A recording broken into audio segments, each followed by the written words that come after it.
안녕하십니까. 한반도 안보전략연구원 부원장 박성황입니다. 오늘은 과거 여러가지 논란이 있는 이승만 대통령에 대해서 말씀드리겠습니다. 이승만 대통령이 과연 어떤 대통령이었는가, 그 공과 과에 대해서 얘기를 해보겠습니다. 이승만 대통령에 대해서는 많은 논란이 있습니다. 그래서 이승만 대통령 지금 기념관을 짓는 또 사업도 벌이고 있죠. 또 우리가 과거에 역사를 배울 때 이승만 대통령은 장기 독재자였다, 그런 인상이 있었죠. 또 이승만 대통령은 또 일면으로는 어떤 미국에서 독립운동을 하고 또 6.25 전쟁을 본인이 지휘를 했다, 뭐 이런 여러 가지가 있는데, 그걸 오늘은 공과 과를 한번 우리가 판단을 해보자는 거죠. 모든 사람은 공과 과가 있죠. 우리나라 대통령들도 다 그런 공과 과가 있습니다만, 우리 어느 한 부분만을 우리가 부각을 시키는 게 좀 위험하다. 그래서 우리가 전체적으로 어떤 정치인의 공과 과를 엄격히 구분해 볼 필요가 있다. 그렇죠.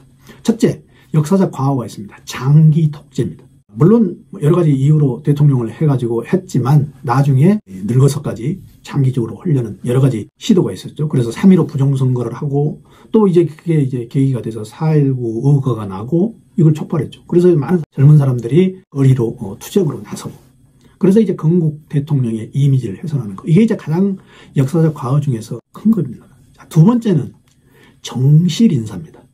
이기붕 씨를 수양 아들로 하면서 모든 시스템을, 이기붕 시스템을 만들어가지고 정실 인사를 한 거죠. 그러니까 자기한테 구미에 맞는 사람을 주로 주요 요직에 앉히면서 국정을 운영하는 거. 이게 굉장히 위험한 거죠. 또 이제 협객 김두한 대한민주청년동맹 활용을 해가지고, 이게 사실 여러 가지 면에서 문제가 있었죠. 그 당시 김두한 씨는 미국 군사법정에서 사형선고를 했죠.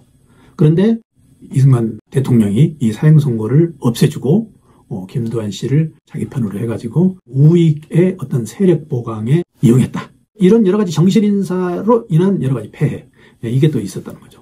그 다음에 이제 세 번째는 중도파 인사를 포용하는 게 약간 부족했다.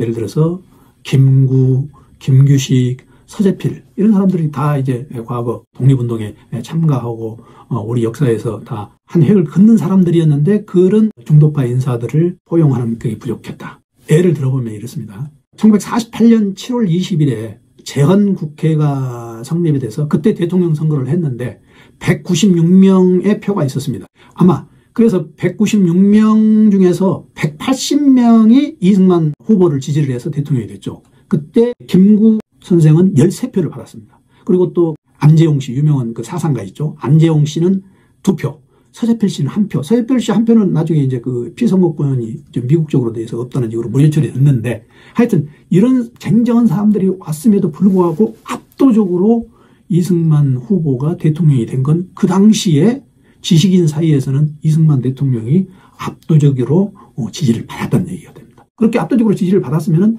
자기 주위에 있는 사람들을 잘 다스려야지 이 제대로 된 국정을 운영을 할 수 있는데, 계속 이렇게 분란이 있어서 중도파 인사를 포용하는 데 좀 부족했다. 두 번째는 정읍선언. 정읍선언 아시죠? 정읍선언은 이미 북한 땅에는 소련군들의 영향으로 들어갈 수도 없고, 또 유엔 임시위원단이 들어간 걸 거부를 했기 때문에 이미 우리 통치 영역이 안 되기 때문에 우리 남한만이라도 선거를 해야 된다. 그래서 이 정읍선언으로 인해서 결과적으로 남한과 북한의 관계가 이렇게 고착화됐다는 그런 평가를 받고 있는데, 이 정읍선언을 함으로 인해서 그 정읍선언 전후 과정에서 이 파장을 잘 수습을 해야 되는데 이 파장 수습이 제대로 안 됐다. 그래서 중도파 인사를 포용하는 게 좀 부족했다. 우리가 그렇게 평가를 할 수가 있습니다. 자, 그러면은 지금까지는 이제 그 과에 대해서 말씀드렸고, 지금 공은 뭐냐? 역사적 업적이죠. 한국 전쟁을 지휘했다. 한국 전쟁 발발 당시에 전쟁을 치르면서 전시 외교를 이승만 대통령 같이 잘한 사람이 없다는 거죠. 미군 장성들을 국군의 장성 취급하듯이 그렇게 잘 다스리는 사람이 없었다. 지금 젤렌스키가 우크라이나에서 지금 전시 외교를 하고 있죠. 아주 어렵습니다. 젤렌스키 입장이. 지금 젤렌스키보다도 이승만 대통령이 훨씬 뛰어난 정치 역량으로 그 당시 전쟁을 지휘했다는 거죠. 이승만 대통령은 미국에서 박사를 받죠. 프린스턴 대학에서 박사, 우리나라 박사 1호죠. 박사 1호 받으면서 그 박사 1호가 뭐냐면은 정치학 박사입니다. 그래서 국제정치 박사죠. 그렇기 때문에 특히 미국 사회는 문의위고 문민정부죠. 그래서 이제 무관들은 문관에 대해서 상당히 우대를 하고 있는데 그런 미국의 시스템 그리고 국제 정체를 잘 알기 때문에 또 영어도 물론 잘하겠죠. 알기 때문에 미군 장성들한테 영향력이 굉장히 컸다는 거죠. 과연 한국에서 전쟁이 일어났을 때 이 당시 이승만 대통령이 아니면 다른 어떤 사람이 이렇게 미군 장성들을 지휘를 할 수 있었을까? 이거는 우리가 깊이 좀 생각을 해볼 필요가 있다는 거죠. 자, 두 번째 업적은 독도를 선점했다는 겁니다. 이승만 대통령은 뼛속부터 반일입니다. 어떤 사람들은 뭐 친일 이렇게 얘기하는데 그건 이승만 대통령을 여러 가지 종합적으로 판단한 게 아니라는 거죠. 예를 들면 이렇습니다. 1954년에 휴전이 되고 아이젠하워가 한일 관계 정상화를 요구하는 어떤 회담이 있었는데 이승만 대통령은 그때 그 정상화 얘기가 나오자마자 퇴장을 해버린. 뼛속까지만. 그리고 이승만 대통령은 미국으로 가는 길에서도 일본에 트랜지트 할 때도 결코 일본 땅을 밟지 않았습니다. 1952년에 1월 달에 평화선을 그었는데 그 이승만 라인이라고 일방적으로 발표를 하죠. 그때 한일 간에 수산업 어선들이 충돌해가지고 많은 일본 어선들을 잡아들이죠. 이승만 대통령이. 그리고 가장 결정적인 건 뭐냐면은 독도에다 의용수비대를 파견하는 겁니다.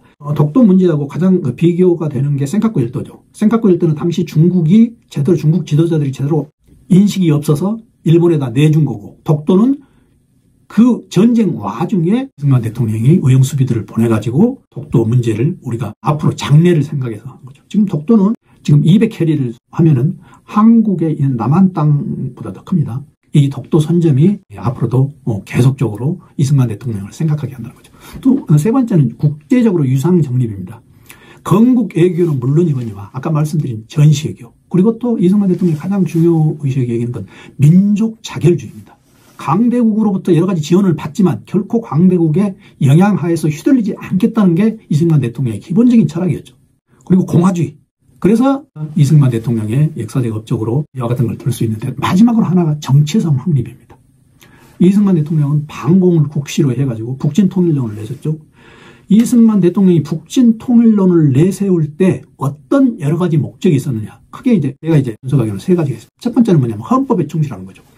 한반도 및 그 부속도서를 한국 영토로 한다는 게 우리 헌법에 있었죠. 자, 두 번째는 한미 상호 방위 조약 체결하기 위한 협상 수단의 하나로 북진 통일을 낸 겁니다. 그 당시 한미 상호 방위 조약 이 체결하는 데서는 너무너무 어려웠죠. 당시 한국의 입장에서는. 또 하나 미국의 원조를 유도할 수 있다. 등등 여러 가지 정치공학적으로 북진 통일론을 내세웠다. 사실 북진 통일론은 그 당시에 국회에서도 만장일치로 지지를 한 겁니다. 반공포로 석방. 이거는 제가 보기에는 이승만 대통령 아니면 할 수 없는 어떤 대담함이 있지 않았느냐 그렇게 생각이 됩니다. 여기서 잠깐 기억해야 될 걸 하나 말씀드리겠습니다. 이승만 대통령이 얼마만큼 민족 자결주의를 내세웠느냐. 1945년 2월에 얄타 회담이 있었죠. 얄타 회담에서 미국이 한반도를 소련에 넘겨했다는 의혹이 있었다. 이걸 얄타 미락설이라고 하는데 이 얄타 미락설을 폭로를 했습니다. 이승만 대통령이. 그래서 미국 정부가 그런 게 없다. 그렇게 하면서 한국 독립을 약속한 카이로 회담을 재확인하는 거죠. 당시 카이로 회담은 1943년에 일어났는데 루즈벨트, 처칠, 그다음에 장제스 이 세 사람이 모여가지고 카이로에서 한국 독립을 약속했는데 얄타 회담에서는 이런 미략이 있었다. 이걸 이승만 대통령이 폭로해가지고 카이로 선언을 미국이 다시 확인하는 그런 성과를 얻었다. 이게 결국 강대국들한테 우리가 지원은 받을지라도 결코 휘둘리지 않겠다. 이런 걸 이승만 대통령을 역사적 업적으로서 꼭 우리가 확인할 필요가 있다. 마지막으로는 뭐냐? 한미 동맹 체결입니다. 여러분들 지금 트럼프 대통령이 돼서 가장 걱정하는 게 뭡니까? 한미 주둔비를 10배 올리겠다는 거 아닙니까? 그런데 우리는 지금까지 70년 동안 싸게 방위비 분담한 겁니다. 어떻게 보면. 그런데 도대체 미군들이 왜 70년 동안 한국에 머무르게 됐느냐? 당시 미국하고 일본하고 동맹을 맺었어요. 근데 미국은 일본하고 동맹을 맺을 수밖에 없는 그런 사정이 있었는데 한국과는 동맹을 처음에 맺으려고 하지 않았어요. 그런데 이게 이승만 대통령의 아까 말한 북진통일론 등 여러 가지 정치공학으로 이승만 대통령의 어떤 신의 한 수로 한미 동맹을 체결하게 된 거죠. 그래서 한미 동맹이 체결하게 되고 이게 지금 70년 동안 이어온 겁니다. 그래서 트럼프 대통령이 돼가지고 주한미군 방위비를 10배로 올려야 된다는 걸 우리가 다시 한번 인식을 하면서 한미 동맹이 얼마만큼 우리 한국에 중요했다는 것을 느끼지 않을 수 없다는 거죠. 그 체결이 바로 이승만 대통령이 주도적으로 적극적으로 해서 된 거예요. 애매한 게 있습니다. 이승만 대통령의 공과 과 중에서. 그게 바로 이제 구체제 인사 등용인데 건국 당시에는 인재가 없었어요. 그래서 어떤 사람들은 일본 시스템에서 그대로 있는 사람들을 한국의 관료로 공무원으로 많이 등용했다 그렇게 비난을 받고 있습니다. 물론 그런 점도 있는데 그 당시에서는 식자들이 없었다. 그래서 면에 가면 면서기를 제대로 할 사람이 글을 쓰고 한자를 제대로 알고 또 공문을 만들 사람이 없었다는 거죠. 그래서 일제시대 때 있는 그런 사람들을 인용했다. 그 부분은 어떻게 보면 비난을 받을 수도 있는데 결코 일방적으로 그렇게 얘기를 할 수가 없다. 왜? 국가를 운영하는 입장에서는. 왜 그러냐면 초대 내각에 어떤 사람들은 친일파가 대거 등용이 됐다는데 이시영 부통령, 이범석 국무총리, 조봉암 농림장관 이 사람들은 다 항일운동하고 독립운동가이다. 그러니까 결코 친일파 일색은 아니었다. 우리가 이렇게 볼 수 있습니다. 그래서 이런 문제는 구체적 인사 등용 문제는 사실 판단하기가 상당히 애매하다는 거죠. 이승만 대통령의 기본적인 사상을 보면은 독립정신이라고 저서에 있습니다. 그러니까 이 한성 감옥에서 5년 정도 있었는데 그때 한 4개월간에 걸쳐서 쓴 그 독립정신이라는 거기 보면은 공화국 이런 얘기가 나오고 세계 가족의 이론. 그래서 이제 이런 독립정신이 이승만 대통령의 사상의 아마 기본이 아닐까 이렇게 생각합니다. 그래서 어느 정치가나 공과 가가 있죠. 여러분들 노태우 대통령이 반드시 사과상자로 그렇게 이미지가 추락이 돼 있지만은 지금 우리가 지금 돈을 벌고 있는 어디죠? 중국입니다. 중국과의 교역이 없었다면 노태우 대통령이 했던 북방정책이 바로 중국과의 교역이었죠. 또 소련을 유시한 동구권과의 교역이었죠. 그게 없었다면 우리의 수출이 반쪽밖에 아니었던 거죠.